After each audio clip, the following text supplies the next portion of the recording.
Hey, Brian, welcome to the podcast. I appreciate you having me, Haas. This is a pleasure, bro. I'm humbled. No, man, this is a huge honor because I had Nacho on early on. That's I don't right. know, I don't know what episode he was, but he was very early on, and you're gonna be episode 101. I'm humbled, bro. I'm honored. It's crazy. You got to be a good episode. You're coming after the creator of the Bacons, Dave Ortiz. Yeah, I listened to his podcast with Complex uh, Hmm. during the pandemic or whenever the Bacons dropped. Yeah. He's he's a great storyteller. So it's some big shoes to fill for sure. Yeah. So, uh, for people who aren't familiar with you, introduce So yourself. yeah, happy to do it. So I have a YouTube channel called Nachoaveragefinds. It's my brother Nacho, who you obviously interviewed on the show. Hmm. I'm sort of like the creative brains behind everything. My brother's kind of more the star power. He'll be the first one to tell you like he doesn't know anything about cameras, about editing, even about YouTube or just like content in general. He knows the Hmm. culture, like the back. He's seen like sneakers from. I wouldn't say from the birth, but he's seen it like become like this. It was like this real small thing, Hmm. niche thing, into like what it is now. It's a mainstream billion-dollar industry. Um, there's a sneakerhead now. There's that term, Hmm. but he lived that. So, anyways, yeah, I started the YouTube channel with him like I don't know 5 years ago. Started out with us going to Ross and just looking Hmm. for steals and stuff. I can tell you the whole origin story if you'd like. It's a long story. No, I think he covered it in this episode, in his episode, so you don't got to talk about it in your Okay. episode. He probably covered it, but yeah, I do that. We got I don't know how many subscribers now, 150,000, something like that. Hmm. And yeah, that's what I do. I just love YouTube. I love YouTube. I love sneakers. Don't get me wrong. I mean, you see all the shoes back there. Hmm. It's kind of a it's kind of a problem, but it's like most of you guys probably listening. If you're listening to this podcast, you probably have an issue with money on sneakers. the same problem that we all have. Me too. So I'm just a regular guy. I got a YouTube channel. I do sneakers. My name's Brian. I'm happy to be here, dude. Yeah, happy to have you on. Yeah, I mean, I think you're definitely starting to spread your wings and get more in front of the camera as well. So I think it's great. Like I've been loving the content you've been putting out, and so yeah, to have you on is just as equal as an honor as having Nacho on in the first place too, as well. So Thank you, man. yeah. But you're here to answer the question that I ask everybody each week, and that is what's your first kicks? What's that first pair of sneakers you absolutely need to have?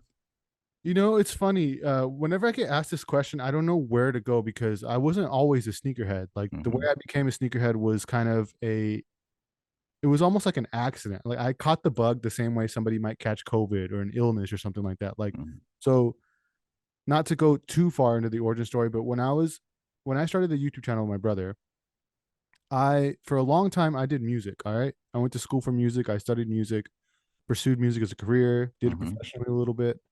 And that's a tough gig, all right? Because it really what's really hard about that is you have to get picked out of a crowd. I was trying to be Hmm. a film composer, like write music for film, TV shows, that kind of thing. Like the competition is insane, right? And that's in any kind of industry, but you have no control over the trajectory of your career, Hmm. right? And so I remember I was like sick one day, and I was just like laying on the couch watching YouTube, and I was watching one of my favorite YouTubers. His name's Abroad in Japan, Hmm. and and I just remember being like, I can do something like this, right? Hmm. For whatever reason, I felt compelled, and I bought like a fucking four. Can I cuss on here? Yeah, of course. I bought a fucking like $1,400. It was like I was looking at the receipt. This is like in 2017, 2016. I bought like it was like a $2,000 camera bundle with like the lens Hmm. and I I was almost intuitive. I wanted to start a channel, but I didn't know how to work a camera, so I started doing photography, learn how to operate a camera. Then I was like, all right, well, I guess it's start time for me to start a channel. And I started thinking to myself, like, man, I can't be the guinea pig. I can't be the first one. So I started thinking about my family, and I was like, you know what? My brother has a fucking weird obsession with finding sneakers at Ross. Like, it's kind of Hmm. weird to me. It was interesting to me. And so I hit that fool up, and I'm like, yo, let me flip the camera on you. And he was like, I guess. And I did my little research, learned about YouTube, like learned the whole game. And anyways, we started making videos. It started picking up. It wasn't anything huge. We had like maybe I don't know, 500 subscribers, 1,000 subscribers of a, just like there was this weird niche on YouTube of people who went to Ross and found deals. Mm-hmm. And we weren't growing. We hit a plateau somewhere around 2,000 subscribers, maybe 4,000 even. And so I started to think to myself like, yo, like we can't, this is a gimmick. Like we can't just keep going like, cause it would take us like fucking 10 stores. We had to go to 10 stores in like a weekend Yeah. footage for an episode. Mm-hmm. And I remember thinking to myself, like, we got to figure something out. So I was watching Vox. I don't know. Have you ever seen that YouTube channel? Yeah, of course. They like do these like really in-depth explainers about like really like complex political topics or scientific things or whatever. Mm-hmm. And and I was just like, what if I did that but with sneakers, right? And so I was like, fuck. I made this video. It was called I think it was called like how champion the rise and fall of champion or something like that. The rise Mm-hmm. of champion, how a 100-year-old brand became cool again because at the time champion was huge. Yeah. And yeah, I didn't show my face. I tried to make it like Vox. It's terrible. Like I watch it back, it's a terrible video. Mm-hmm. And it got like 700 hits, 700 views. And it was terrible. We usually get like, I don't know, 7,000 at that point. We were getting pretty good views. Mm-hmm. And, and like 3 months went by, and my brother was clowning me hard for making that video because I really worked hard on it. Excuse me. And he was like clowning me, like, oh, you know, it was stupid, like it was a waste of time. Blah, blah, blah. And then, Yeah. like, it was Christmas Day or it was Christmas Eve, and I'm with my brother, Mm-hmm. and our phones are just going crazy, bro. Crazy. Like, what is going on? Like, I open my shit and like I'm opening it and it's getting like 80,000, 100,000, 400,000 views, 500,000 until it hit like, I don't know how many views it has now, a million, 2 million or something. And I remember being like, holy shit, right? I think Uh-huh. I found it. I need to make more of these. And I started making more of them. And I started getting more specific into sneakers. Like we made one about the Air Force One, we made one about the Hirachi. And it was me doing everything. Like my Mm-hmm. brother, of course, had like creative input. He was like, don't say this, talk about this, blah, blah, blah, blah, blah. Mm-hmm. And like, you know, I did the Hirachi, I did the Air Max 97. I remember doing the Air Max 95, and I remember being like, wow, this shoe is inspired by like human anatomy. It's Mm-hmm. inspired by like, you know, you could see this like the spinal patterns on it look like a Mm-hmm. spine, and you can see like the the mesh or whatever the material is near the lace Mm-hmm. locks or the lace holes look like they're supposed to look like tendons, and it just made sense, right? And then Yeah. how they it or you know the Earth's erosion like a canyon, you know, Mm-hmm. the way the gradient The of way the that, color. yeah. And I just remember being like, it was just being seduced by that and being like, I have to own these shoes. Like if I'm going to be doing this, I need to own like I was in my head, I was like, I'm a creative. I'm doing this shit like because I want to win on YouTube. I want to learn YouTube and it's creatively fulfilling. Mm-hmm. At the time, I was like writing the music for all the stuff for all the episodes too. Anyways, and slowly, dude, I got like seduced by that shit. And like next video, like the Jordan 5, and I'm like, oh shit, it's inspired. Oh my god! And like now, Yeah. like when I look at the sneaker, it's like, holy shit, I have to have it. And Yeah. basically, that just like became an obsession, and then I like now I'm obsessed with sneakers. Mm-hmm. Now, like I'm in a car, I'm driving, and I know I'm rambling. I'll answer the question. I'm sorry, No, you're good. my bad. This makes for a good podcast, believe it or not. I podcast and I always let people ramble. Um, I'm in a car and I'm just like looking at everybody's shoes, like judging everybody. I mean, not judging everybody, but just observing. You know, like Right. what Yeah. those are fire. But anyways, so I don't know if I should start with usually when people ask me that question, you know, what was this pair of sneakers that set it off for you? I never know if I should go with like that era or like when I was a skater. I remember the SXL, Mm-hmm. the company S.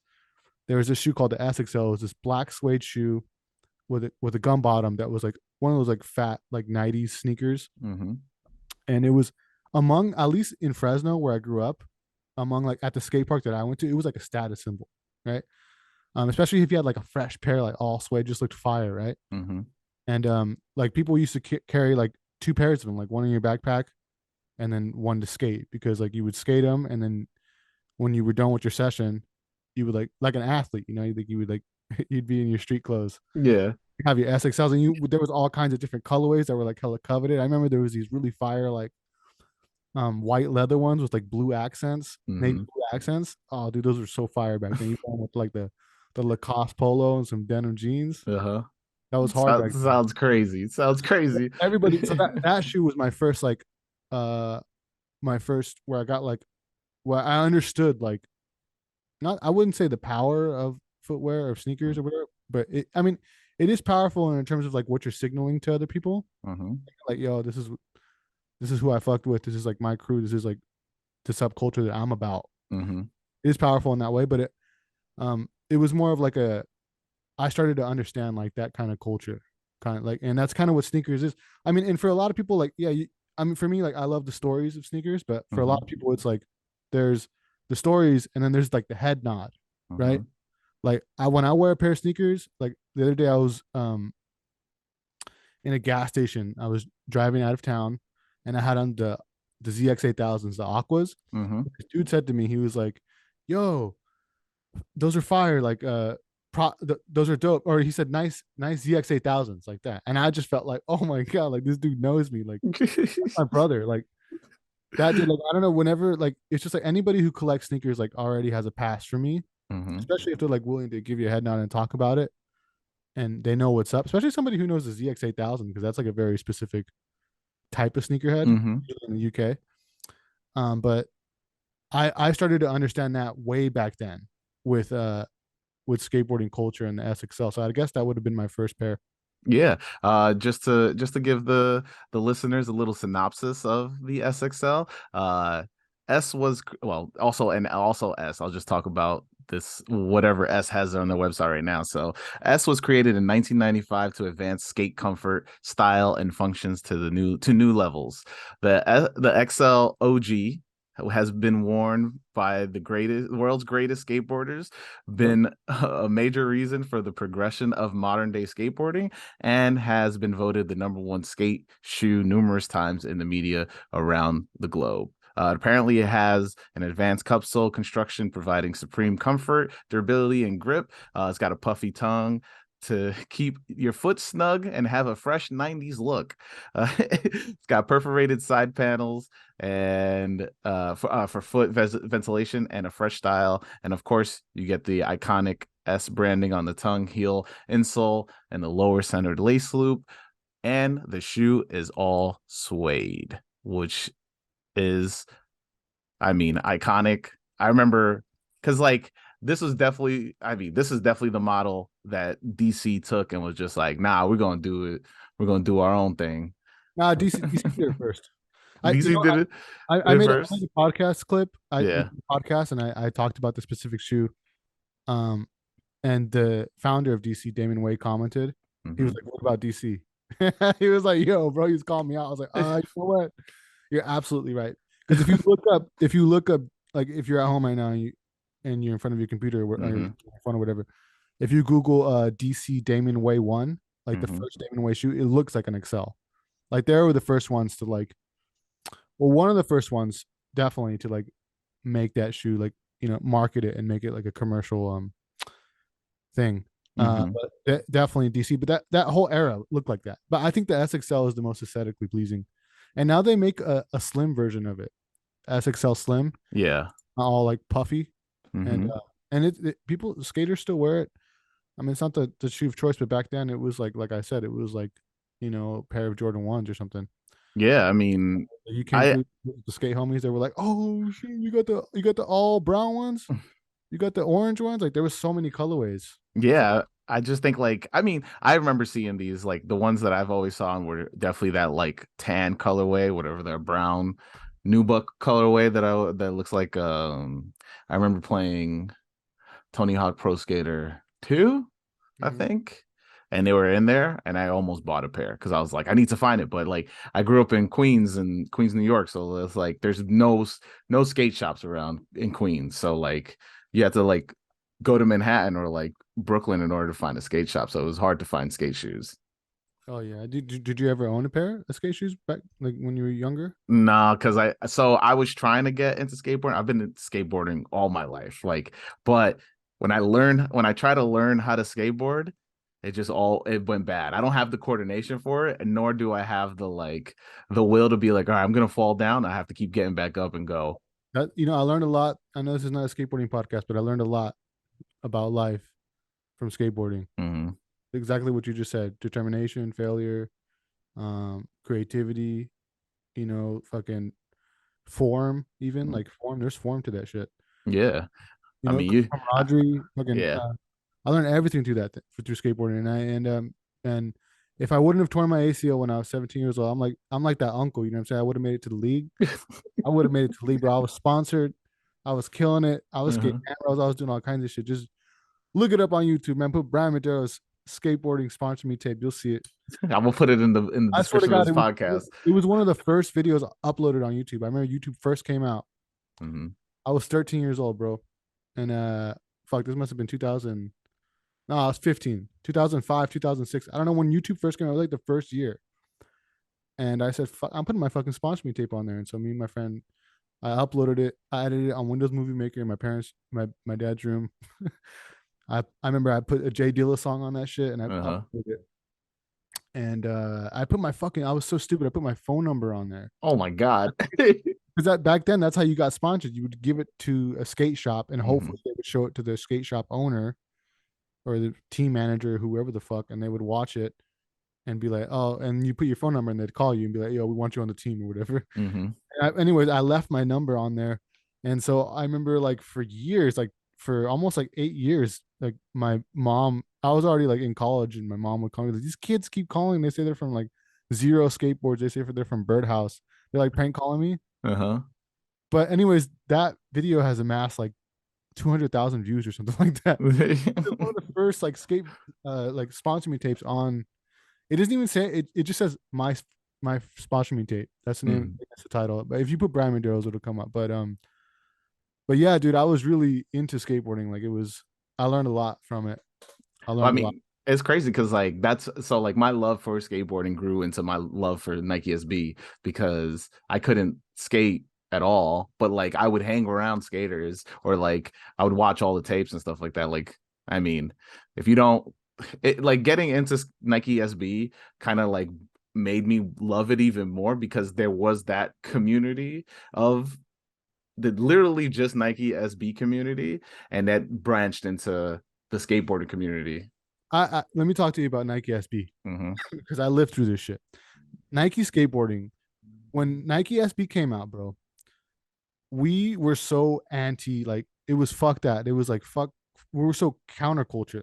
Hmm. And so like anti-hero and anti like when Nike first came out and was like we're gonna do this in the skateboard market, and I think they signed yeah, I think Paul Rodriguez might have been the first skateboarder, and he was one of my favorite skaters. But when Paul Rodriguez signed with Nike, I remember like feeling a little bit angry, Hmm. like, what do you think? Like because I was like wearing SXLs. I told you I had DCs.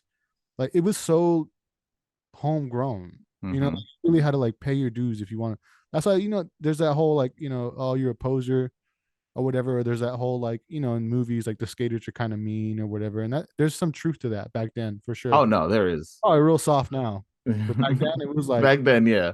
you get called out if you got a board and there's like no scratches on it and shit, and Hmm. you come to the park, you try to get in line for the next because there's like etiquette and shit. Like when you go to the skate park or wherever you're skating, there's etiquette. Like you're at the spot, you get your trick, you get your attempt, and then the next person, and there's certain like things like you Yeah. have to clap and shit, and like there's all these things.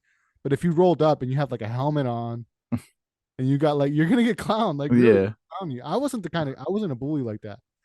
I mean, I would have clowned my friends, but I never. But there was that existed. Anyways, when Nike first came out with the Nike SB program, Hmm. there was so much hate towards it. It was so like controversial in the skateboarding world. Hmm. And I didn't support Nike for a long time. I was like, fuck Nike, fuck Nike, fuck Nike. And then finally, they signed like Eric Costin, and then they got like a whole team, and they did it right.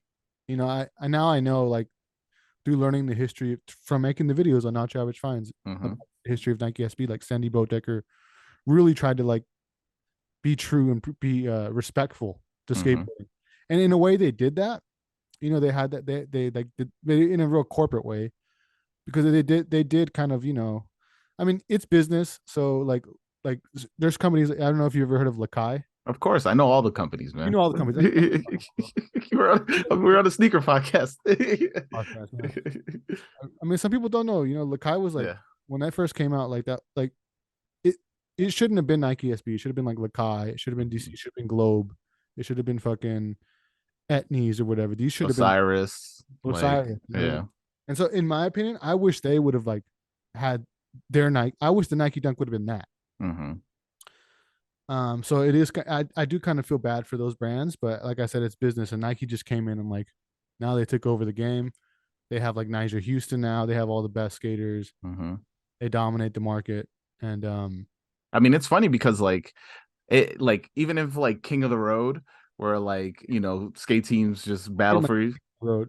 Yeah, but Fuck like you, they don't road. have they don't even have a team on there, or like they have a team that reps them, but they also let those skaters like roll with like say like a Plan B or like girl, because like that's they'll be like, oh yeah, they're also sponsored by Nike SB, like that's their signature shoe or whatever. Yeah, But they yeah, stayed in their lane in terms of like they just stayed in footwear. They didn't start a board company.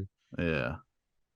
I definitely think that I mean I understood when the skaters are like, "Oh, you wear SBs," like they're it's basically you're just giving money to like a bigger company instead of just like helping the actual skateboard brands that help the skateboard stores, because like a lot of it is just basically, oh, you should be lucky to have Nike in your store, like, and that's like always been the attitude, and I still think that that's what it is now too. Yeah, I mean, yeah, they have that leverage to do that. You know what I mean? Mm-hmm. Like I'm you should be lucky that Yeah. because people would literally go to the store and like, do you guys have Nike? Literally Mm-hmm. say no, they're never coming back there, and that's a bad look. You know what I'm saying? Yeah. And that's how powerful the brand is. So it's like the same thing with like Coke and Pepsi. Mm-hmm. Like, do you guys have any Pepsi? No, we have Coke. You know what I mean? And Nah, I'm eventually, out. no, eventually you're like, all right, I have the Coke. You know what I mean? Fuck Pepsi. That's kind of what happened with skaters, for real. I was like, all Mm-hmm. right, I guess I'll get these dunks. That's literally how I got into it. I was like, all right.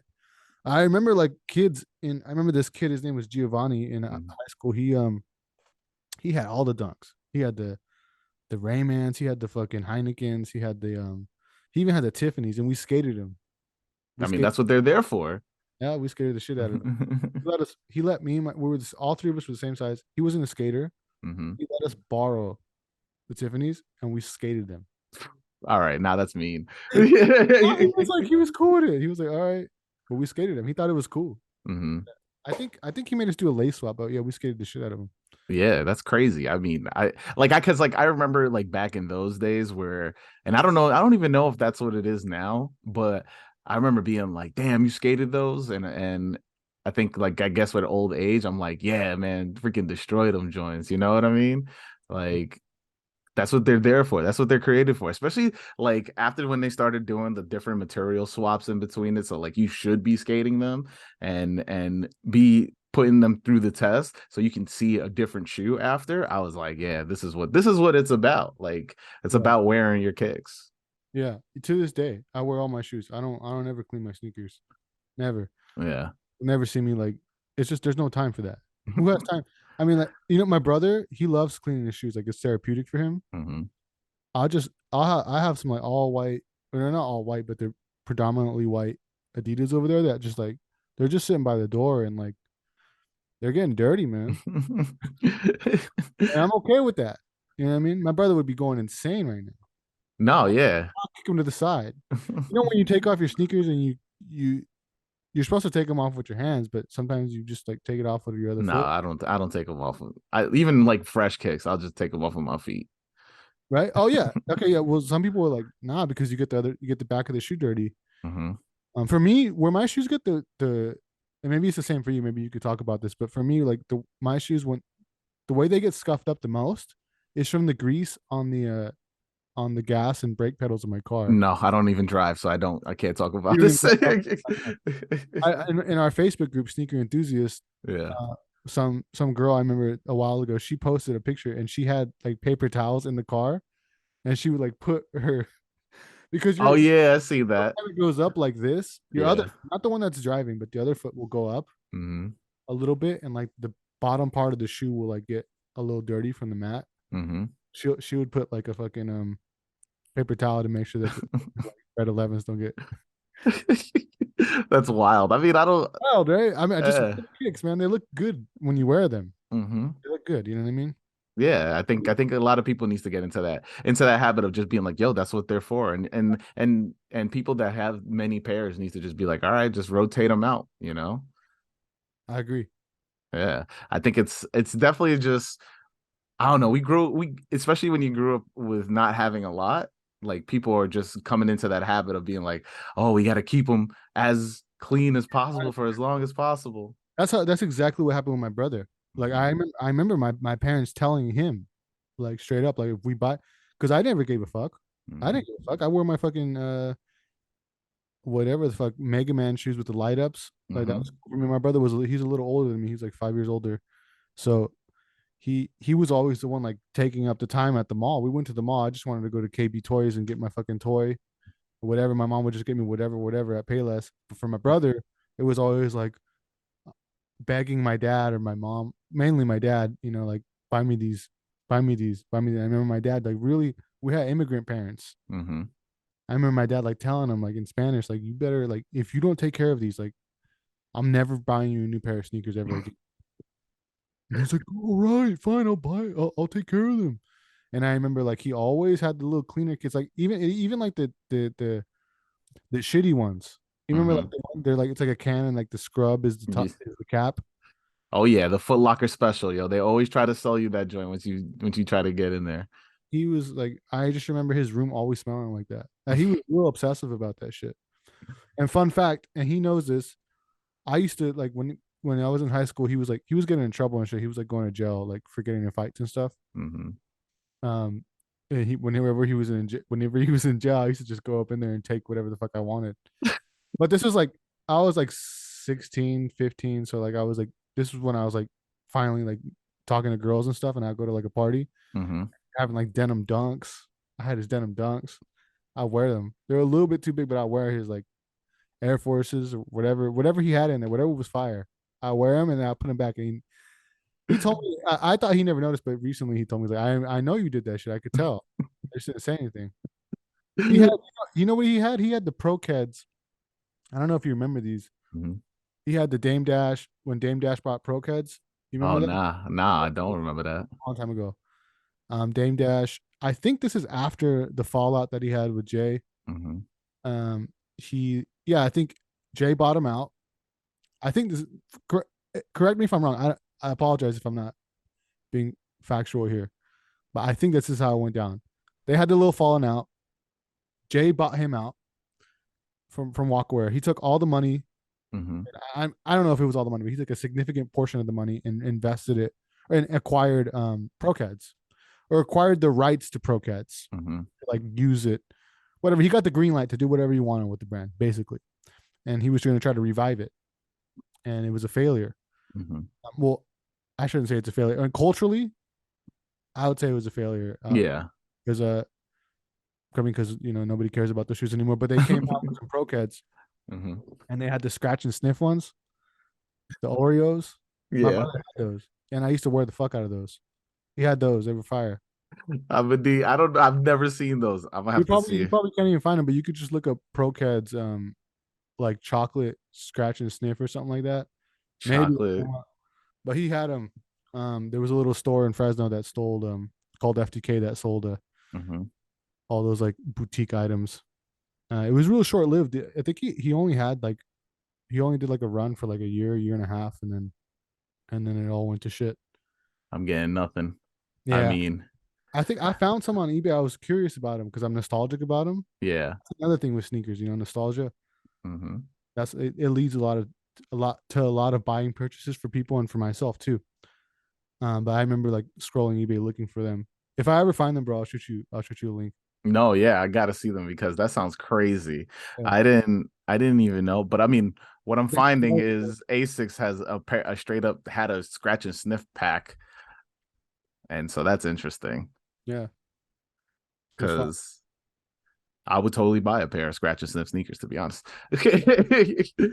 I had an idea the other day. I was driving to work and I was thinking to myself, like, yo, like if we ever got like 2 million subs and a deal with Nike, like what would our collab be? Mm-hmm. And I think as a content creator, that's what we all get that point. Because like I've also thought about that of as course, well. yeah, it's so fun to entertain those thoughts and like Yeah. can't help it. And I just remember thinking to myself, like, what will we do? And of course, like we could tell a story, like we're from Fresno, you know, it's the fucking grape capital or raisin city or whatever the fuck you want to call it. So we'll put Mm-hmm. purple on it, blah, blah, blah. And that's fine. You could do that from Fresno. We'll do Fresno State Bulldog colors, whatever. But I was thinking, like, how could we actually make something cool? And I was thinking, like, what if we made like a sneaker with 100 gimmicks in it, like 100, like literally like some clickbait shit, like you know, 100 hidden features in the sneaker. Like people upload that shit on YouTube and find all these new things about them. And That's crazy. I remember thinking to myself, like, one, I know this is crazy, and no brand would ever do this. But I remember thinking to myself, like, it'd be sick. Like, there's a little tab on the fucking like beneath like the insole and shit. Like you open it up, and there's like a little compartment, or just That shoe's gonna be like 5 grand, bro. all kinds of crazy. No, like in a cheap way. Scratch and sniff will be one. It's definitely gotta be like you do the one thing is It has over to be a for it. hundred. A hundred things. So like you can change the color of one letter and like and Yeah, then you that pull it kind of off. Yeah, something that like kind of that. shit. You know, like, and it's creative. I don't know, like all kinds of crazy shit like that. I feel like I just thought like, I mean, that would never happen. No brand would ever want to do that because it doesn't make sense logistically, I guess. You never know. One of Like, these but small like, if brands. you don't compromise, Yeah. really make there's 100 gimmicks in this shoe. There's 100 hidden features, and it looks fire, dude. I feel like that would be viral. I can't wait till Harrison Neville's like, I got the shoe with 100 gimmicks. He'll be the one. He might be the one to do it. I don't know. He's I probably mean, already thought about it. if he listens to this, maybe we gave him an idea. But you gotta be like copyright sneaker enthusiast. You gotta give all the trademark pending. Nacho average fines. That's right. Yeah. If he does it, if he gives me the props, I'm cool with it. I don't care. He's like, I was listening to this podcast. It's like, There's this one guy. I don't even know his name. this is the whole original thought. Original thought. This wasn't a viral clip. Going to be the first. I think. Who do you think out of all the YouTubers who like? I'm just asking. Like, who do you think is going to be the first to get like a real sneaker deal? I know Seth has done some things Mhm. with that one like it was like a small mom and pop brand. Yeah, but Pretty like a cool. legit, like a big three sneaker deal. Yeah, and who else got a deal? Hmm. Foamer and Buckets had that. They did a They sock. did, yeah, they did the Sauconys. I think Um, that was a whole like creator pack. It wasn't right. just. Yeah. I think Tony Two Wilds got one maybe. I think you're right. It was like four creators. I know I had previous guest on Morgan Sneaker Room. Okay, yeah. He has the Bullet RC one. Oh, he does. So yeah, so he's been Who do following you sneaker culture for a while. think it's gonna be Harrison? I I think feel like set up for it, him and Seth. nah, I think it's Jack. Jack Slade's gonna get it. Oh yeah. Oh yeah. Yeah. It too. He, Uh-huh. he's so like in that world. And I feel like he not had one? I don't think so, but he gets everything super early. He gets Yeah, he has like a real connection with the brand. He's yeah, been doing this for a long time. He deserves it. Yeah, I cause feel like if he did it, he would kill it. I'd love that for him. cause like yeah, I mean he's the one that he's consistently always putting content out. Hmm. He's consistently just like he never like he definitely just he's himself as well. So it's hard for him to be like for them to be like, no, we're not gonna do that and not give you a shoe, especially because he's been doing this. He has 1.3 million subscribers. So Yep.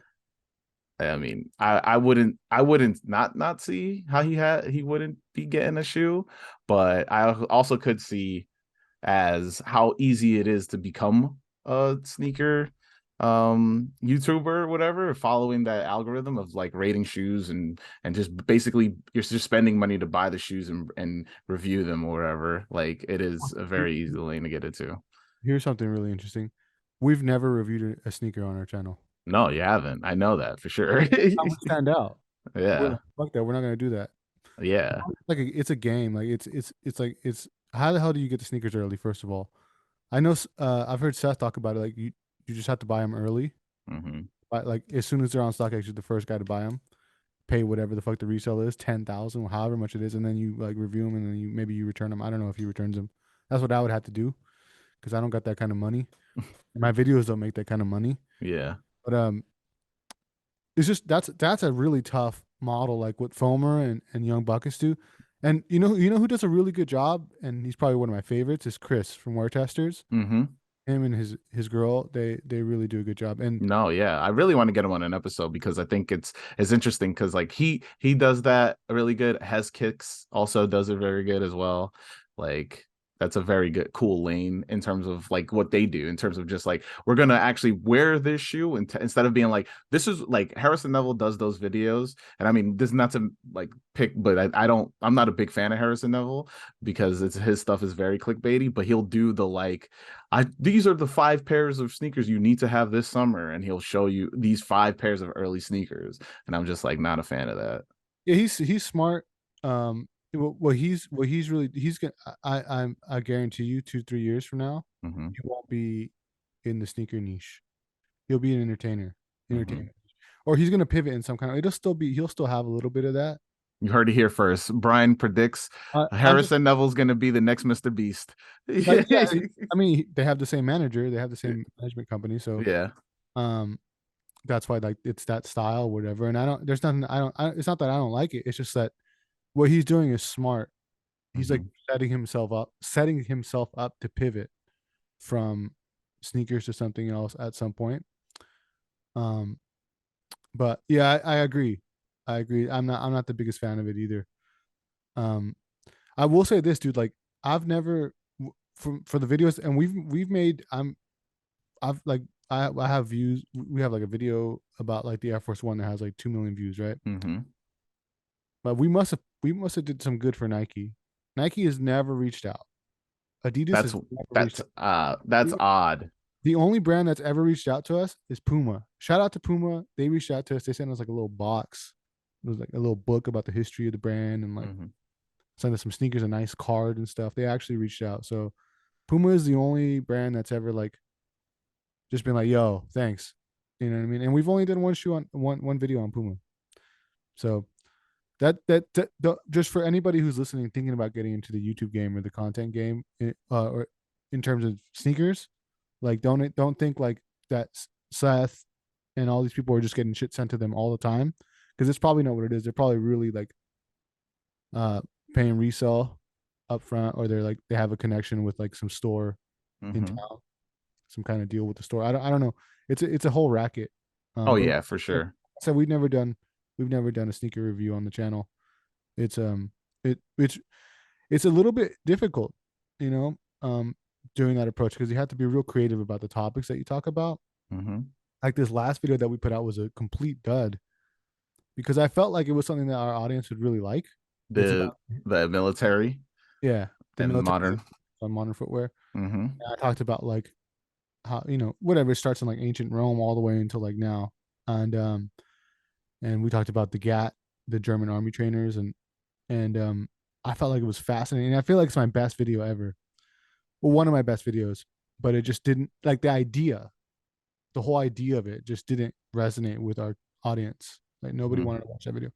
So so it's hard like when you take that approach. Like, I could try to figure out a way to just get like the lost and founds before everybody else and post a video and get like 30,000 views and then move on to the next one, the next one, next one. But that's just not inspiring to me. No, yeah. I mean, I don't find it inspiring either, especially because it's like you're buying stuff that people are thinking are relevant, but then what are you like, do you actually appreciate this thing after that? Like, are you just spending money are you just factoring it like, okay, if I spend this $200-300 above retail or whatever, is that my budget for this many views? Like that's and I don't want to think like Of that. It course, takes the fun out of it. that's how they're thinking. I mean, I'm assuming, and it's fine. Like it's fine if somebody does it. There's nothing wrong with that. Hmm. It's just uninspiring to me. I rather Yeah. be more creative about. Let's talk about like the culture. Let's talk about like like what's really there. You know what I mean? Like what's like um I mean I got a lot of shit for this, but the drug dealer video that I I was did. just about to mention the drug dealer video. I love that video. Thank you, man. I appreciate Hmm. that. That one I can't. When I thought about that one, I remember thinking to myself. I wrote down the title because I always start with the title of the video, and I was like, "This is gonna get a million views. This is gonna get a million views." You're right there too. A decade. It was really hard to like find a narrative, but I mean, because drug dealers didn't take photos of themselves. You know what I mean? Hmm. So it was really hard. But I got a lot of shit for that. I was like, a lot of people like, "Oh, this you're culturally like appropriating like you know, black culture, all kinds of shit like that. I get a lot of shit for stuff like that. You know what I mean? And I always have to be like, I'm not white, by the way. I'm Hmm. Mexican because I always get called a white boy in the comments. But it's tricky, man. It's tricky because like there's all these little things in the culture that like you want you want to cover, and sometimes you just can't. Like you just don't have your ear to the streets in that way. And that was one of those videos for me. I mean, I think it's because like your approach is you still talked about, gang culture on the West Coast and the with the Cortez, the impact of the Cortez, Yeah. So like I definitely think that, you spoke from a personal view as well as also covering everything else, so like I mean haters are always gonna hate Yeah, like of course. Yeah. I mean, yeah, I pay them no mind. I yeah, just, exactly. I did get a lot of flack for that one. I still think, I mean, listen, if you're getting flack for A something, lot of that means nothing. you're doing something good. Your next video should be like shoes only white people wear, and then by the decade, and there Oh, you go, that video would kill. boom. But I would get in so much trouble because it's politically incorrect. And then shoes only Trump supporters wear. There you go. You just keep going, man. You just That's just like too headline. That's too like Fox. Like you know what I mean? Like I don't like imagine. political in any way with Snoop on the Um, channel or anything. It's just the um, worst. I was just gonna say, but like, imagine you do that video and you end up on Fox News like 3 weeks later. You see that dude who ended up on Fox News? He was a police officer who made like the uh it's not Black Lives Matter, but it's like whatever the cops want. It's not all lives matter. Blue Lives Matter. Blue Lives Matter. And he made like a. Did you see that? He went Hmm. on Fox. And he made a sneaker. Unbelievable. Have you seen that? It's like a fucking shitty ass shoe, Yeah. real generic. It's got like whatever, and he just put like stars on the back panel and like a blue stripe. I mean, just lucky it wasn't a Nike ACG boot with like with just like a blue check or something. Right? Yeah, that was terrible. But Oh yeah, man. like some guy like yeah on there. Maybe I should like that's kind of interesting to have a goal like like I want a YouTube video to like get me on the news. Hmm. Like I mean, I feel like you got close with that. The ESPN, was it ESPN that reposted it? which one? Uh, the video, the Jordan. I think it was one of the first Jordan videos you made. Did they repost that? I didn't even know about that. Something like that. I don't know. What is the video that Know about went it, so I could put crazy? feature on ESPN in my bio. Maybe I'm a thousand, maybe I'm probably 1,000% wrong. But what's the one video that got reposted? Well, I always like sometimes like well not always like literally like every 3 years I'll Google like our name Hmm. and all kinds of shit comes up like on Reddit.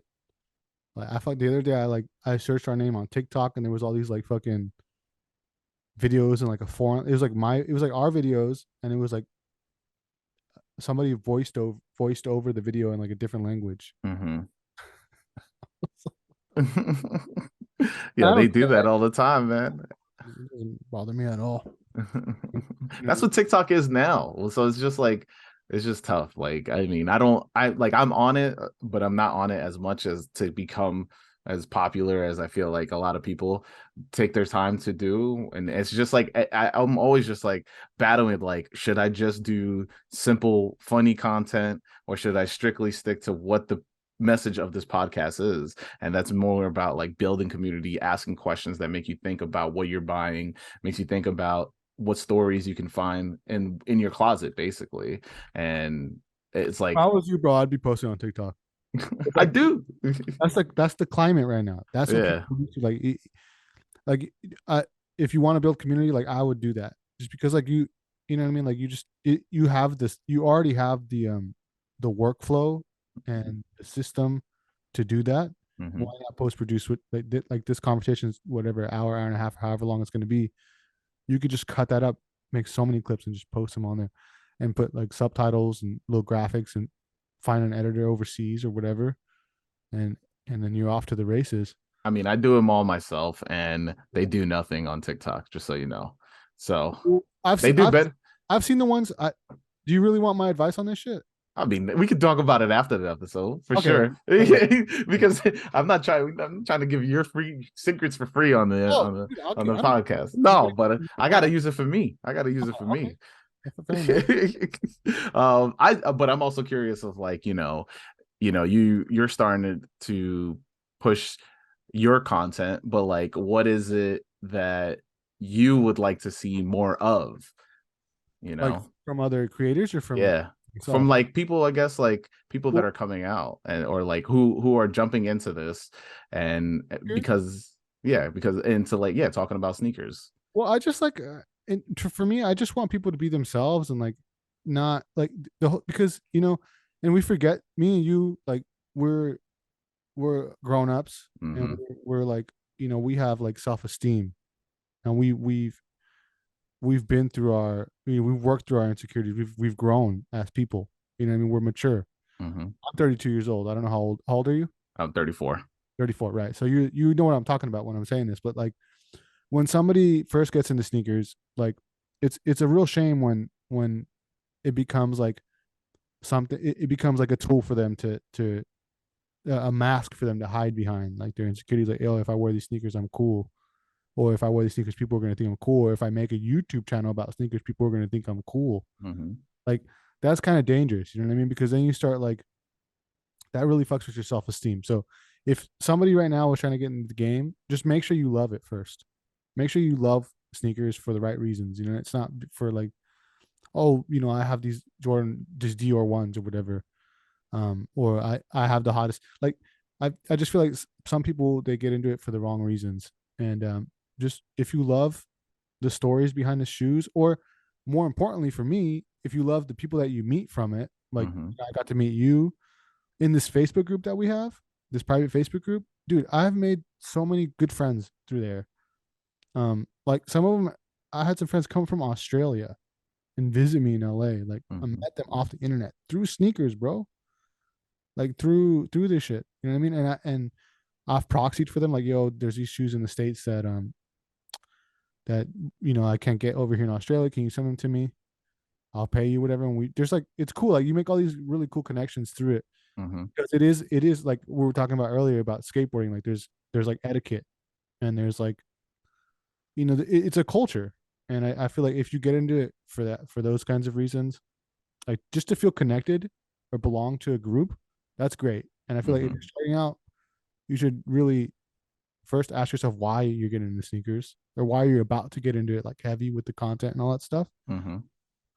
And then if when you ask yourself that, the insecurities and all, oh, I'm only doing it to look cool, or I'm only doing it because it makes it look like I have a lot of money or whatever, or to resell or whatever. Mm-hmm. Like if that stuff doesn't come up to the surface, and you should probably just make content and just be honest. You know what I mean? Just talk Yeah. about it. And yeah, just individual, like be your own person. You know what I mean? Like Mm-hmm. that guy, Frugal Aesthetics. No, I don't know You frugal never seen him? aesthetics. Well, he Mm-hmm. does like he does some sneaker videos, but he's a huge YouTuber. But he's awesome. He's just like himself. Mm-hmm. He has like his own like witty, like sarcastic way of presenting things, and it's really cool to see when you're with somebody who's just themselves.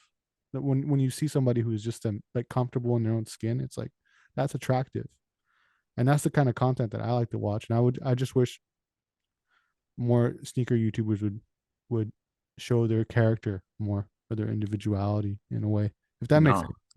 No, no, it makes 1,000% sense. Like, clickbait, like we got into this whole like just everything's clickbait. How do you get in front of people fast? How do you get people to click on your thumbnail and all this other stuff? Like, or how do you quickly get on the For You page? I think it's now we're all just in this weird we're like funneled our way into this is the kind of content that we're going to keep pushing forward, and it's Well, tough to like get out of that.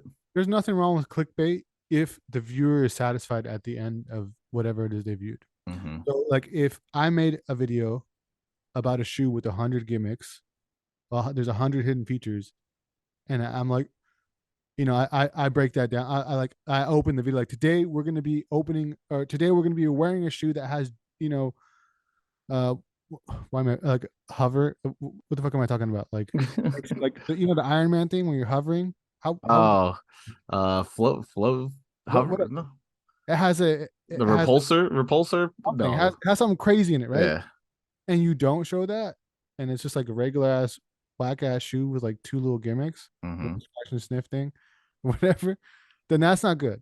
But if you that's what you titled your video, and like there's a clickbait thumbnail and looks gnarly, and the dude's fucking hovering over the water, whatever, with some sneakers and shit with an Iron Man suit, and you watch it, and that's what the video is.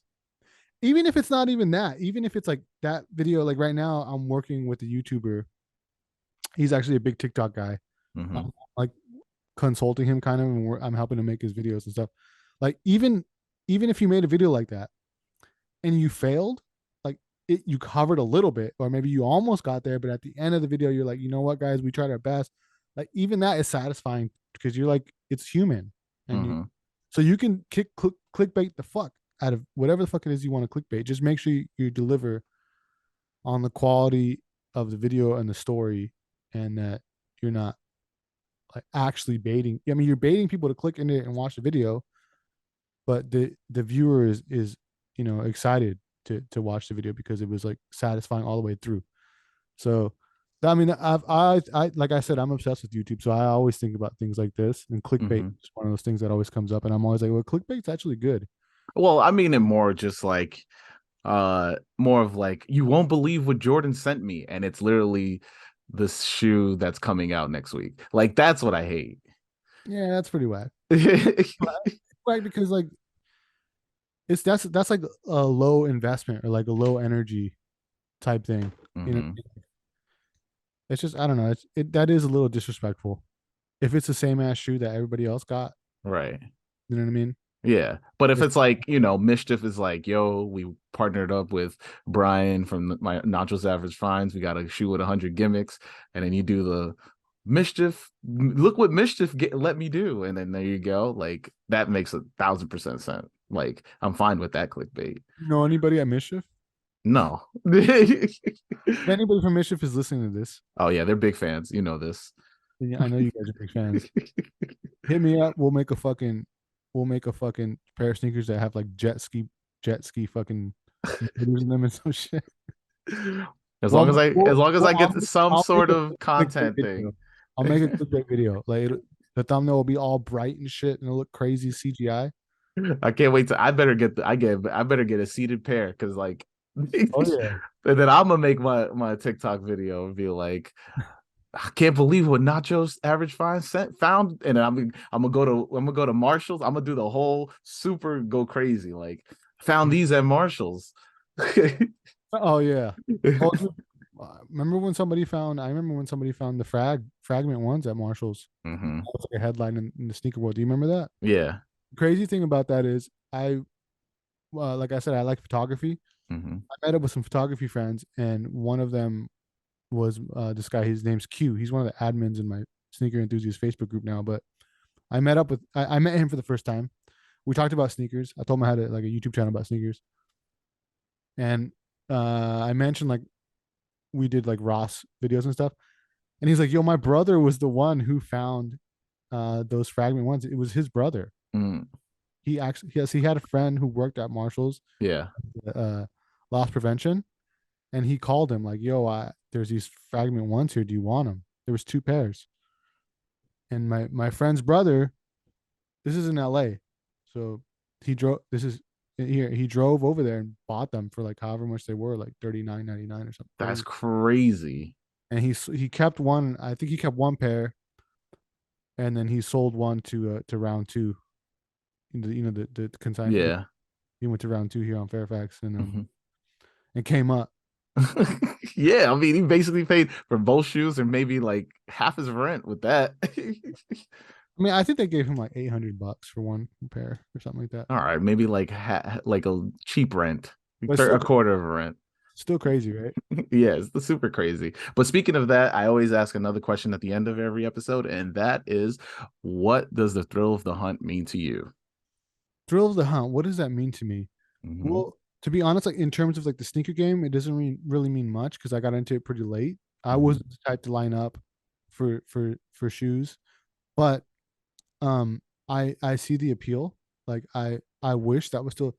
I I I just love people and I love like community and stuff, and I feel like a lot of great experiences can come out of like if you line up for a pair of sneakers. Everybody's like there for like I mean anybody who's gone to like a concert, whatever, and like had to wait in line for like 5 hours Hmm. to see like this band or whatever play, Hmm. understands what that means, right?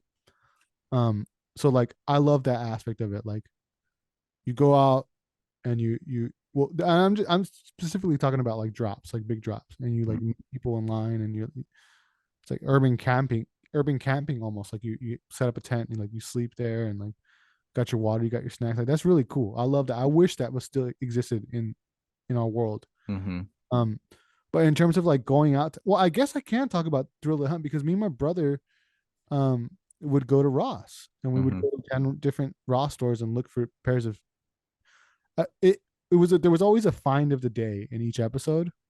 And so we would go to like Ross and we'd find all these like decent like we'd find some Cortezes, maybe we'd find some Air Max ones, some cool things, but we were always looking for like that collab sneaker, like oh we found like these De La Soul dunks, which we did in one episode. Hmm. That would be like our find of the day, and then we could end the video.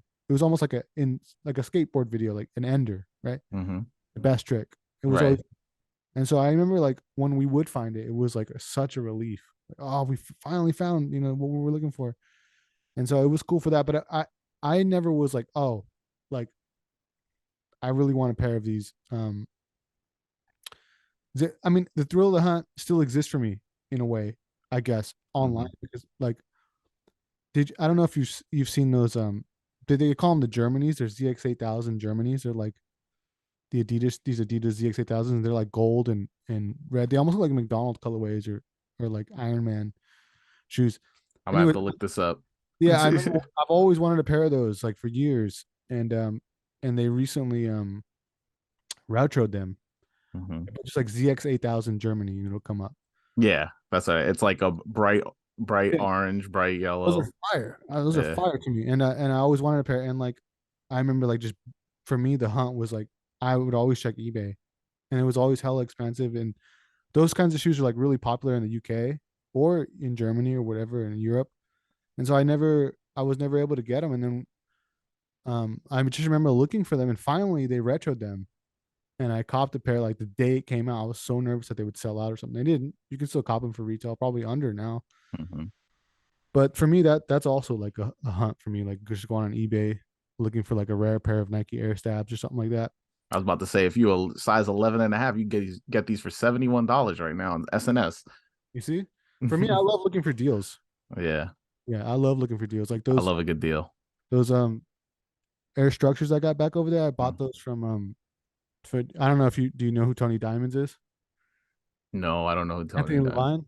If you're a real fan of sneakers, and you're in the right place. You know that guy? I think I maybe Got a I'm gonna have coach, to. tall dude. Yeah, I'm sure, pretty sure you follow him. I think on Instagram is like his name is Tony Diamonds or something like that. But Hmm. he had a YouTube channel, but it got deleted. Some hater like I reported him for fakes. He didn't have any fakes. And like whatever, his whole YouTube channel got deleted. He had like 100,000 subscribers. It was really sad. Damn, The that's. podcast now it's called Actual Fan of Sneakers with Anthony Levine. I'm gonna have to. I'm gonna have Mhm. to. I think I maybe asked him to jump on an episode. Should he'd be happy to do it. He loves to talk. And he told me no. Oh, he did. Oh, Yeah. yeah, bro. Come on. but I mean, I'll hit him up again. I'll see how he's He's doing. cool as hell. Hit him up. Yeah. Yeah, but I bought those off him for what like $60, Hmm. dude, $60, and the Air Max 97, the Hmm. Nintendo 64s. I bought those for like less than $100 from him. Damn, man. Steals deals, man. That's what you gotta That's the see. thrill of the hunt for me. I feel you on that. Let everybody know where they can find you.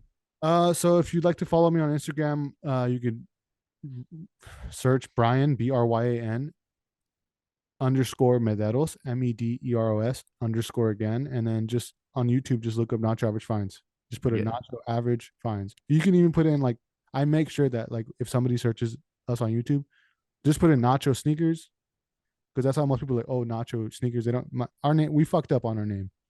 Nacho Average Finds is kind of long. Look it up on that's YouTube. fine. Put in It rolls off the tongue. It rolls off the Nacho tongue. Nike, Nacho Adidas. It'll come right up. Hmm. You'll see it. Big orange icon. Oh man, thanks for jumping on. And for everybody out there, you know what we wear, you know what we say every week. Wear your kicks. Peace. Peace, guys. Thanks for having me, Haas.